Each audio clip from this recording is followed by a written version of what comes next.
Hello guys. അപ്പം എല്ലാവർക്കും പുതിയൊരു വീഡിയോയിലേക്ക് സ്വാഗതം. അതെ, ഇതൊക്കെ നിങ്ങൾ അടിച്ചു പൊളിച്ചു. ഇതെല്ലാം നിങ്ങൾ അടിച്ചു പൊളിച്ചെന്ന് നമുക്കറിയാം. ഞങ്ങളും അടിച്ചു പൊളിച്ചു. അപ്പം വീട്ടിലിരുന്ന് ഞങ്ങൾ കമ്മ്യൂണിറ്റി ടാബിൽ പോസ്റ്റ് ഇട്ടിട്ടുണ്ടായിരുന്നു കേട്ടോ. ഇൻസ്റ്റാഗ്രാമിലും ഫേസ്ബുക്കിലും ഇട്ടിട്ടുണ്ടായിരുന്നു. അപ്പം നിങ്ങൾ ഫോളോ ചെയ്യാത്തവർക്ക് ഞങ്ങൾ അതിൻ്റെ ലിങ്ക് ഇതിൻ്റെ ഡിസ്ക്രിപ്ഷനിൽ ഇട്ടേക്കാം. പിന്നെ മറ്റൊരു കാര്യം, അത് ഇത്രയും നാൾ എല്ലാവരും നമ്മളത് പരാതിയായിരുന്നു, യാത്രക്കാരന് എന്താ യാത്രാ വീഡിയോ ഒന്നും ഇടാത്തതെന്ന്. നമ്മുടെ ലാസ്റ്റ് വീഡിയോ യാത്രാ വീഡിയോ ആയിരുന്നു. കുക്കിംഗ് വീഡിയോ കിട്ടുന്ന വ്യൂ പോലും അതിന് കിട്ടിയില്ല കേട്ടോ. അത് ഇപ്പം ഞാൻ നിങ്ങളുടെ അങ്ങോട്ട് കംപ്ലൈൻറ്റ് ചെയ്തു. അപ്പം എനിക്ക് തോന്നുന്നു ചിലവർക്ക് വ്യൂ കിട്ടത്തില്ല. അതേ ഞങ്ങൾക്ക് പറയാൻ പറ്റും, ഞങ്ങൾക്ക് വ്യൂ കിട്ടിയില്ല.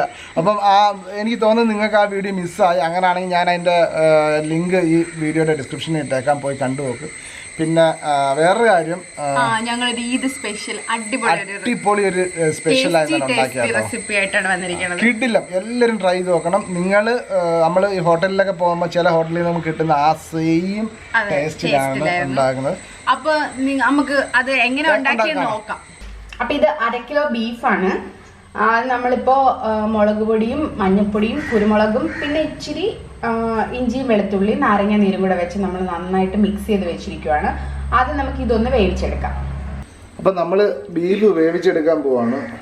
ഞങ്ങൾ കുക്കറിലൊന്നുമല്ല, ഞങ്ങൾ സാധാ ചട്ടിയിലാണ് വേവിച്ചെടുക്കുന്നത്. കാര്യം എന്നാലും ആ ഒരു ടേസ്റ്റ് കിട്ടും. നമുക്കിതിന് കുറച്ച് വെള്ളം ഒഴിച്ചു കൊടുക്കാം. പിന്നെ ബാക്കി വെള്ളം ബീഫിൽ നിന്ന് തന്നെ ഇറങ്ങും. നമുക്ക് കുറച്ച് വെള്ളം ഒഴിച്ചു കൊടുക്കാം, എന്നിട്ട് മൂടി വെക്കാം. 1/2 കിലോ ബീഫാണ് നമ്മളിവിടെ എടുത്തേക്കുന്നത് അല്ലേ? 1/2 കിലോ ബീഫ്. നമുക്ക് നമ്മുടെ ബീഫിൽ നിന്ന് കുറച്ചും കൂടെ വെള്ളം ഇറങ്ങിയിട്ടുണ്ട്. പക്ഷെ അത്ര നന്നായിട്ട് കുക്കായിട്ടില്ല, കുറച്ചും കൂടെ കുക്കാവണം. അപ്പം നമുക്ക് ഒരു 10-15 മിനിറ്റും കൂടെ ഇങ്ങനെ മൂടി വെച്ച് വേവിക്കാം. ഇതിപ്പോൾ വെന്ത് വന്നിട്ടുണ്ട്. നമുക്ക് കുറച്ച് സോഫ്റ്റ് ആയിട്ടുള്ള ബീഫാണല്ലേ. ആദ്യമേ തന്നെ സോഫ്റ്റ് ആയിട്ടുള്ള ബീഫായിരുന്നു. പിന്നെ ഞാൻ കുറച്ചും കൂടെ വെള്ളം ആഡ് ചെയ്തിട്ടുണ്ടായിരുന്നു. പിന്നെ നിങ്ങൾക്ക് എങ്ങാനും ഇച്ചിരി വേവാന് വെന്തില്ലാന്ന് തോന്നിയാൽ കുറച്ചും കൂടെ ചൂടുവെള്ളം ആഡ് ചെയ്ത് കൊടുത്താൽ മതി കേട്ടോ. ഇതിപ്പോൾ കറക്റ്റായിട്ട് വെന്ത് വന്നിട്ടുണ്ട്. ഇനിയിപ്പോൾ തുറന്ന് വെച്ചിട്ട് നമ്മൾ ഈ വെള്ളം ഒന്ന് വറ്റിക്കുവാണ്. സ്പെഷ്യൽ വെക്കുന്നതിൻ്റെ നല്ല പൊന്ന ഇവിടെ എത്തും. പൊന്ന തൽക്കാലത്തേക്ക് നമുക്ക് ഇത് വേറൊരു പാത്രത്തിലോട്ട് മാറ്റാം കേട്ടോ. ഇതിപ്പോൾ നന്നായിട്ട് വെന്ത് വന്നു. അപ്പം നമുക്കിനി സവാള വഴറ്റി എടുക്കാൻ വേണ്ടിയിട്ട് കുറച്ച് എണ്ണ ഒഴിച്ചു കൊടുക്കാം. ഞാൻ ഇവിടെ എടുത്തിരിക്കണം നമ്മൾ നാടൻ വെളിച്ചെണ്ണയാണ് എടുത്തിരിക്കുന്നത്. അപ്പം നമുക്ക് കടുക് വറുക്കാം കുറച്ച്.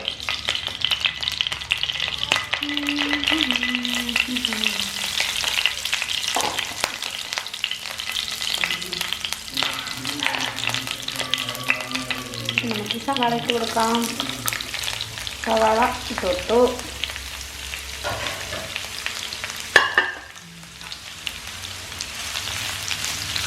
നന്നായിട്ട് നല്ല ബ്രൗൺ കളറാവും. നല്ല ഡാർക്ക് ബ്രൗൺ ആവണത് വരെ നമ്മളിങ്ങനെ വഴറ്റിക്കൊണ്ടിരിക്കണം. ഞാൻ ഇതിൻ്റെ അകത്ത് കുറച്ച് ഉപ്പിട്ട് കൊടുക്കുകയാണ്, പെട്ടെന്നൊന്ന് വരളാൻ വേണ്ടിയിട്ട് അല്ലേ. അപ്പോഴേ നമ്മൾ കുറച്ചിട്ടാൽ മതി. ഞാൻ ആദ്യം ബീഫിൽ കുറേ ഉപ്പിട്ടിട്ടുണ്ട്, കുറേ അല്ല, ഒരു 2 സ്പൂൺ ഉപ്പിട്ടിട്ടുണ്ടായിരുന്നു. അപ്പോൾ കുറച്ചിട്ടാൽ മതി, കൂടിപ്പോയാലോ. ഇപ്പം ഇത്രയും മൂത്ത് വരുമ്പോൾ നമുക്ക് ഇപ്പോൾ കുറച്ചേ മൂത്തിട്ടുള്ളൂ. അപ്പോഴത്തേക്ക് നമുക്ക് ഈ ഇഞ്ചി വെളുത്തുള്ളി പേസ്റ്റ് ഇട്ട് കൊടുക്കാം.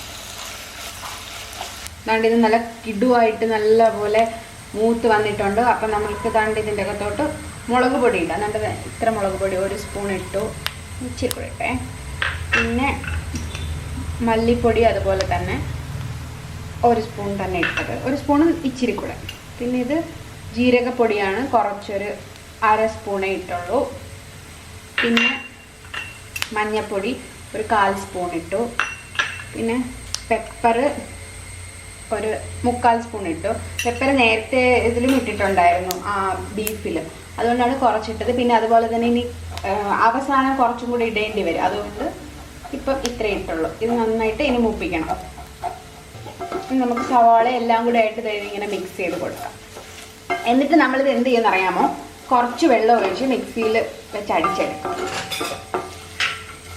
എന്താ ചോദിച്ചോട്ടോ ഒന്നും വേണ്ടാത്ത. മുട്ട ചലഞ്ചിന് ശേഷം നിനക്ക് ഭയങ്കര വിഷമമാണെന്ന് എനിക്കറിയാം. നിനക്കൊന്നും ചെയ്യാത്ത അതുകൊണ്ടാണ് ഞാൻ മിണ്ടാത്തത്. എന്റെ കഴിവുകൾ ഞാൻ പുറത്തെടുക്കും. അപ്പൊ ഇത് മിക്സ് ചെയ്തിട്ട് നമ്മൾ അടിച്ചെടുക്കും. ഇച്ചിരി വെള്ളം ചേർക്കും കേട്ടോ, കുറച്ച് അത് അരഞ്ഞു വരാൻ വേണ്ടിയിട്ടുള്ള വെള്ളം ചേർക്കും. പിന്നെ ഒരു കാര്യം ശ്രദ്ധിക്കാനുള്ളത്, തണുത്തതിന് ശേഷമേ അടിച്ചെടുക്കാവുള്ളൂ കേട്ടോ. ഇത് നല്ല പേസ്റ്റ്, ഈ പേസ്റ്റ് പോലെ ആയി കേട്ടോ. ഇനി നമുക്ക് എന്താ ചെയ്യാനെന്ന് കാണിക്കാം.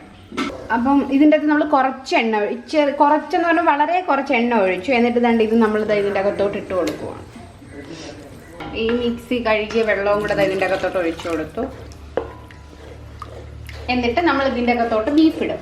അപ്പൊ നിങ്ങൾ വിചാരിക്കും ഇങ്ങനെയാണ്, നല്ല ഇനി ഒരു പ്രോസസ്സും കൂടെ ഉണ്ട് അല്ലേ ചേട്ടാ? അതെ.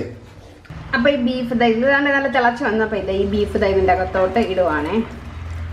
എന്നിട്ട് നമുക്ക് നന്നായിട്ട് സോട്ട് ചെയ്ത് കൊടുക്കാം.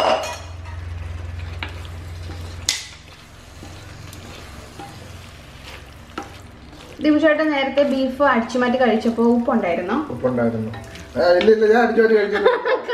ഇതെല്ലാം നന്നായിട്ട് പിടിച്ചിട്ടുണ്ട്. അപ്പൊ നമുക്ക് ഇത് മാറ്റി വെക്കാം. എന്നിട്ട് നമുക്ക് ഇതിന്റെ ഫൈനൽ സ്റ്റേജിലോട്ട് പോവാം. അപ്പൊ ഇത് നമ്മൾ കുറച്ച് വെളിച്ചെണ്ണ തന്നെ ഒഴിച്ചതാണ് ഇതിന്റെ അകത്തോട്ട്. ഇത് നമ്മൾ നേരത്തെ സവാള വരട്ടിയ പാത്രമാണ് കേട്ടോ, അത് കഴുകിയില്ല കേട്ടോ. കഴുകിയില്ലെങ്കിൽ കുഴപ്പമില്ല, നല്ലതാ. എന്നിട്ട് ദാണ്ടെ നമ്മൾ ഈ തേങ്ങാക്കൊത്ത് തേങ്ങ ഇട്ട് കൊടുക്കണം. എന്നിട്ട് ഈ തേങ്ങാക്കൊത്തിനെ നമ്മൾ നന്നായിട്ട് മൂപ്പിക്കണം. നമ്മൾ 4 പച്ചമുളക് കീറിയതായിട്ട് കൊടുത്തു. എന്നിട്ട് നമ്മൾ ദാണ്ടെ ഇത്രയും കൊച്ചുള്ളി ഇട്ട് കൊടുത്തു. കൊച്ചുള്ളി എന്തിനാ ചേട്ടാ നമ്മൾ ഇടുന്നേ? ആണോ? അതിനാണോ? ഓ വലിയ പാചകക്കാരല്ലേ, പറ ഇങ്ങോട്ട്. അപ്പൊ മധുരം തോന്നില്ല, സവാള ഇട്ടേണ്ട മധുരം തോന്നില്ല. ഇത് നന്നായിട്ട് അത്യാവശ്യം നന്നായിട്ട് വഴണ്ട് വരണം. അപ്പൊ കൊച്ചുള്ളി ഏതാണ്ട് ഒരു പകുതി വേവായിട്ടുണ്ട്. അപ്പൊ അതിനകത്തോട്ട് നമുക്ക് ഈ വെളുത്തുള്ളി ഇഞ്ചി ഇട്ട് കൊടുക്കും. മുഴുവനെ ഇട്ടതാണ്. ഇഞ്ചി കൊത്തി അരിഞ്ഞ് വെളുത്തുള്ളി മുഴുവനെ ഇട്ടോ. ഇനി അതും കൂടെ നന്നായിട്ട് മൂത്ത് വരുമ്പോഴത്തേക്ക് എല്ലാം ശരിയാവും. അപ്പൊ നമ്മളുടെ ലാസ്റ്റ് സ്റ്റെപ്പും ഏകദേശം റെഡി ആയിട്ടുണ്ട്. നന്നായിട്ട് വഴണ്ട് വന്നിട്ടുണ്ട്. ഇതൊക്കെ നോക്കൂ ചേട്ടാ, മാസ്റ്റർ ഷെഫ്. പിന്നെ കളിയാക്കി ഒന്നും വേണ്ട, സംഭവം വഴണ്ടിട്ടുണ്ട്. ഇനി കാരണം കുറച്ചുകൂടെ ഇനി അതില് കുറച്ച് പരിപാടിയും കൂടെ ഉണ്ട്.